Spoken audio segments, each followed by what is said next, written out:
은퇴 후 가장 두려운 건 시간이 아니라 침묵이었습니다. 그동안 말주변 없던 내가 이제는 말할 사람조차 없어졌을 때 세상은 참 조용하더군요. 여러분은 혹시 이런 생각 해본 적 있으신가요? 직장에 다닐 때는 조용한 성격이 오히려 편했을지도 모릅니다. 회의에서도 꼭 필요한 말만 했고 모임에서도 눈치껏 웃으며 분위기를 맞췄죠. 그런데 퇴직 후엔 그 조용함이 벽이 됩니다. 누가 먼저 말을 걸어주지 않으면 하루 종일 목소리를 낼 일이 없다는 걸 은퇴 후에야 알게 되는 겁니다. 오늘은 70세 박노인 가명의 이야기를 통해 은퇴 후 인간관계의 진짜 생존기를 함께 나눠보려 합니다. 박 씨는 38년 동안 한 제조업체에서 근무했습니다. 성실했고 말없이 맡은 일을 끝내는 사람으로 평가받았죠. 그는 늘 말보다 행동이라고 믿었습니다. 그런데 은퇴 후 그 믿음은 무너졌습니다. 출근 대신 거실로 향하는 첫날 그는 갑자기 공허한 정적에 둘러싸였다고 했습니다. 아내는 이미 집안일로 바빴고 애들은 출근했죠. 나는 그냥 뉴스 소리만 틀어놓고 있었어요. 그때 깨달았어요. 회사에서의 대화가 얼마나 내 일상의 일부였는지를. 처음 몇 달은 견딜만 했습니다. 그러나 시간이 지나면서 그는 점점 말수가 줄었고 가족 대화에도 끼지 못했습니다. 아내가 당신은 왜 맨날 말이 없어? 라고 물으면 그는 괜히 피곤하다고 둘러댔습니다. 그게 습관이 되어 그는 점점 가족 속에서도 투명한 존재가 되어갔습니다. 어느 날은 아내가 복지관에서 들은 이야기를 전했습니다. 거기선 매주 같은 사람들이 모여서 차 마시고 얘기한대요. 당신도 나가보면 좋지 않을까? 하지만 박 씨는 고개를 저었습니다. 낯선 사람들과 무슨 말을 해야 할지 막막했기 때문입니다. 그는 생각했습니다. 친구 사귀는 게 뭐 대단한 일이라고. 나이 들어서까지 그런 게 필요할까? 그러나 그 생각이 그의 외로움을 더 깊게 만들었습니다. 그 무렵 동년배였던 친구 김 씨가 먼저 손을 내밀었습니다. 야, 우리 주말마다 공원 돌자. 어차피 할 일 없잖아. 그렇게 시작된 산책 모임은 처음엔 어색했지만 서서히 박 씨에게 변화를 줬습니다. 말주변이 없어도 함께 걷고 고개를 끄덕이는 그 시간 자체가 위로가 되었습니다. 그는 나중에 이렇게 말했습니다. 걷다가 잠깐 벤치에 앉아서 김 씨가 이런저런 얘기를 해요. 난 주로 듣기만 하는데 이상하게 그 시간이 좋더라고요. 사람의 온도가 느껴진다고 할까?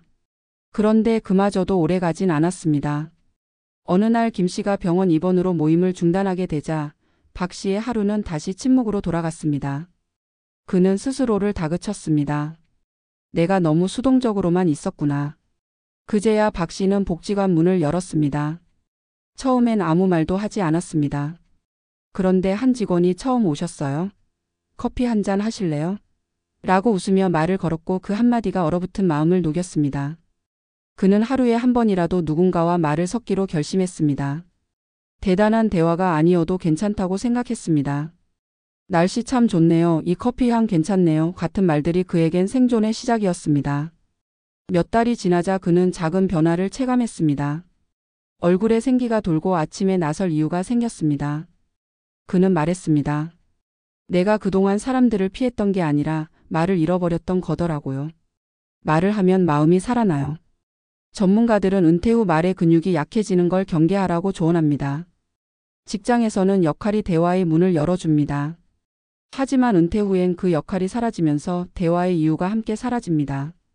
그래서 일부러라도 새로운 이유를 만들어야 한다는 겁니다. 복지관, 동호회, 교회, 운동 모임 같은 곳은 단순히 시간을 보내는 곳이 아니라 대화의 근육을 되찾는 공간이 됩니다. 심리학자들은 이렇게 말합니다. 은퇴 후 외로움은 관계의 부재보다 말의 단절에서 온다.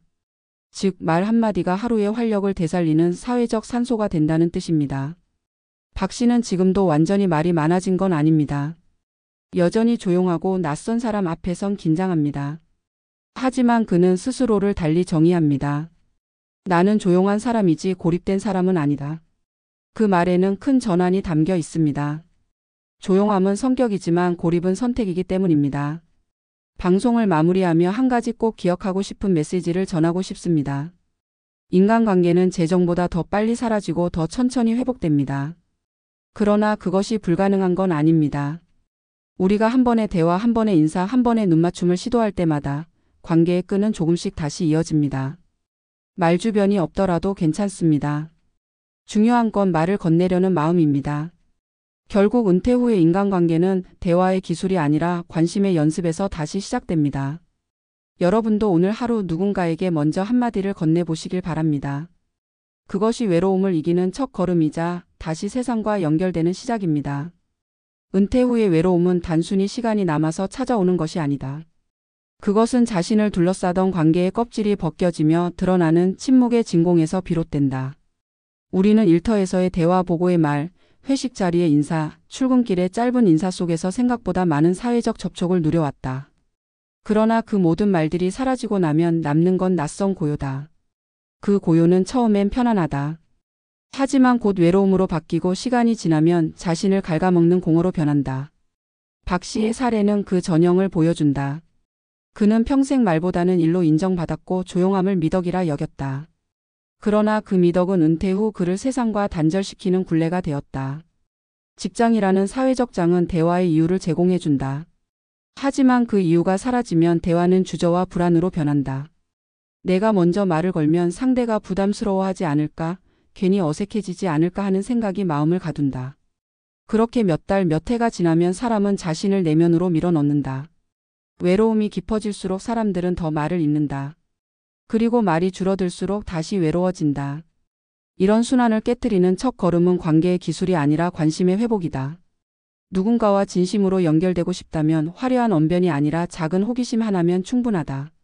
상대의 표정, 오늘의 날씨, 커피의 향 같은 사소한 이야기들이 관계의 문을 여는 열쇠가 된다. 복지관, 경로당, 운동 모임, 작은 동호회 같은 공간이 바로 이런 대화의 연습장이 될 수 있다. 하지만 여전히 많은 이들은 이런 공간을 피한다. 낯선 사람들 사이에서 무슨 말을 하겠어라는 생각 때문이다. 그러나 심리학자들은 말한다. 관계는 대화로 시작되지만 대화는 용기로 시작된다고. 그 용기가 꼭 거창할 필요는 없다. 단지 문을 열고 들어가는 한 발자국이면 충분하다. 박 씨 역시 처음엔 아무 말도 하지 못했다. 그저 앉아 있었을 뿐이다. 그러나 그 자리에서 누군가가 건넨 커피 한 잔 하실래요? 라는 한마디가 그의 굳은 마음을 풀었다. 인간관계란 본래 그렇게 시작된다. 거창한 이벤트가 아니라 따뜻한 눈빛 하나로도 마음의 문은 열린다. 박 씨는 그 후로 하루에 한 번 누군가에게 말을 걸겠다고 결심했다. 그 결심은 그의 하루 리듬을 바꾸었다. 그는 그제야 깨달았다. 말을 건네는 건 상대를 위한 일이 아니라 나 자신을 살아있게 만드는 일이었다. 말을 하며 우리는 자신의 존재를 확인한다. 그리고 그 대답을 들으며 우리는 여전히 사회의 일부임을 느낀다. 이것이 바로 은퇴 후 인간관계의 본질이다. 우리가 대화를 멈출 때 사회는 우리를 잊기 시작한다. 반대로 우리가 말을 이어갈 때 세상은 다시 우리를 받아들인다. 노년의 관계를 다시 세운다는 것은 단순히 사람을 사귀는 일이 아니다. 그것은 자신이 아직 누군가와 연결될 수 있다는 믿음을 회복하는 일이다. 이 믿음은 삶의 활력과 직결된다. 연구에 따르면 대화를 자주 나누는 노년층은 그렇지 않은 사람보다 우울감이 낮고 건강 회복 속도도 빠르다고 한다. 심리적 교류가 곧 생리적 안정으로 이어지는 것이다. 결국 말을 잃은 사람은 마음을 닫고 말을 되찾은 사람은 삶을 되찾는다는 말이 결코 비유가 아니다. 사회적 단절은 누구에게나 찾아온다. 하지만 거기서 다시 세상과 연결되는 사람은 대체로 누가 먼저 말을 걸어주길 기다리는 사람이 아니라 먼저 입을 여는 사람이다. 박 씨의 변화는 그 단순한 진리를 보여준다. 그는 지금도 여전히 말이 많은 편은 아니다. 그러나 그는 주저하지 않는다. 그냥 인사라도 건네면 그날 하루가 덜 외롭다고 말한다. 이 작은 행동이 그의 하루를 견디게 한다. 그리고 그 하루가 모여 새로운 관계의 시간표를 만들어간다. 관계란 결국 반복의 결과다. 자주 얼굴을 보고 자주 인사를 나누고 자주 웃음을 공유하는 사람끼리 관계는 자란다. 그러나 그 시작은 항상 같다. 먼저 말을 건네는 것. 우리는 종종 생각한다. 노년의 외로움은 피할 수 없는 운명이라고. 하지만 사실 외로움은 운명이 아니라 태도의 문제다. 세상과 자신 사이에 벽을 세우느냐, 문을 여느냐는 결국 선택의 문제다. 은퇴 후의 삶이 길어진 지금 관계의 단절은 단순한 외로움이 아니라 생존의 문제이기도 하다. 대화는 그 생존을 가능하게 하는 최소한의 도구다. 그래서 말주변이 없어도 좋다. 중요한 건 말을 잃지 않는 것이다. 세상과 연결되려는 시도 자체가 우리를 살아있게 만든다. 마지막으로 박 씨가 남긴 말을 인용하고 싶다. 은퇴 후엔 돈보다 대화가 더 중요하더군요. 돈은 쓰면 줄지만 말은 나눌수록 풍성해지니까요. 결국 인생 후반의 진짜 관계는 말의 많고 적음이 아니라 마음의 온도에서 시작된다. 조용한 사람도 낯가림이 심한 사람도 괜찮다. 다만 침묵 속에 머물지만 말자. 하루에 한마디라도 세상에 건네는 사람, 그가 외로움을 이긴 사람이다. 은퇴 후 인간관계의 생존법은 거창하지 않다. 다시 말을 시작하는 것, 그것이 곧 삶을 다시 시작하는 일이다.